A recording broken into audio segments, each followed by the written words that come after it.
The greatest of creation sallallahu alaihi wasallam left this dunya. He had 11 patches upon his clothes. Today in Trinidad, in an island, we remember Umar ibn Abdul Aziz because these people were heavy in the scales of Allah.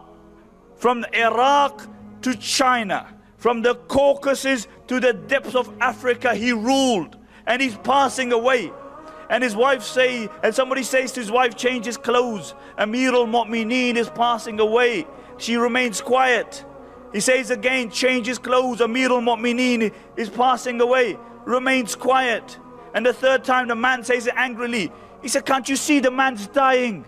Change his clothes. How are you letting him die like this? And she said, I swear by Allah, these are the only clothes that he has. These are the only clothes that he has. But the man left a legacy.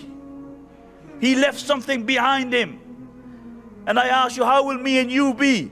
When the greatest of creation sallallahu alaihi wasallam, when Umar went into the home of Aisha, this house was the house of Aisha, the beloved of the Prophet sallallahu alaihi wasallam, and he looks around and there's virtually no materialistic goods, virtually nothing, and his tears begin to flow, and he says, O Messenger of Allah, look at the opulence that the Romans and the Persians live in.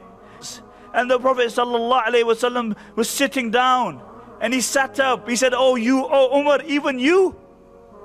Umar, even you, don't you understand that my example is like a person, a traveler who takes rest under a tree. You don't make the tree your permanent home. This is not our permanent home. Our permanent home is that which is by Allah. That which is by Allah subhanahu wa ta'ala. He said, that is my example. A person who takes shelter and some rest under a tree and then he moves on. And this had amazing bearing on Umar ibn al-Khattab. Umar became Amir al-Mu'mineen. He became Amir al-Mu'mineen. And one day Hafsa radiyallahu anha, she came in and she looked at the simplicity which Umar lived. And she said, oh my father, Allah has given us great wealth today. Why are you living in this simplicity? We are the most powerful people, the richest people on the face of this earth. And Umar radiallahu anhu said, oh Hafsa, remind me of the house of the Messenger of Allah. And he began to remind her until she broke down into tears. And Umar radiallahu anhu said, I have two companions who went before me, the Messenger of Allah and Abu Bakr, and that is the path that I will trod. That is the path that I will trod. When Umar ibn al-Khattab radiallahu anhu went to Sham, and he's sitting with Khalid bin Walid, and there was food that he had never seen before, and Umar began to cry, and Khalid said, oh Amir al-Mu'mineen, why are you crying? And Umar radiallahu anhu said, look at those who came before us. Those Sahaba who have passed away, they didn't see these foods. They didn't have these luxuries. And Khalid bin Walid radiallahu anhu said, oh Amir al-Mu'mineen, for them is Jannah. For them is Jannah. And Umar turned to Khalid and he said, what a raw deal then. What a raw deal. For them is Jannah, for us is food.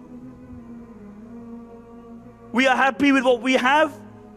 And this is why, and sisters, as believers, we have this short life. It's a life of investment. That we invest in our hereafter. You look at the life of the Prophet ﷺ, the Sahaba radiallahu anhum. They were people who invested in their hereafter. These people weren't shallow people. These people were deep people. Materialistic goods didn't make a difference to them. And I'm not saying you can't have a house or a nice car, but that wasn't their priority in life. Today, somebody buys a new Range Rover and he's got friends that he never knew of. You respecting him for what? Now, think about it. You respecting the man for a piece of metal? And all of a sudden, his respect in the community goes up. You buy a house, a big house, and all of a sudden, your respect and your street cred goes up. What you respecting the man for? For bricks? Is this what this ummah has come to? This was never the criteria by Allah. This was never the criteria. The criteria was people's taqwa, people's khair. What kind of personality is he? What fikr does he have for the community? What fikr does he have for humanity? How can this ummah, which Allah created for the akhirah, be impressed by metal, by rubber, by bricks? This cannot happen. We were created for a bigger purpose.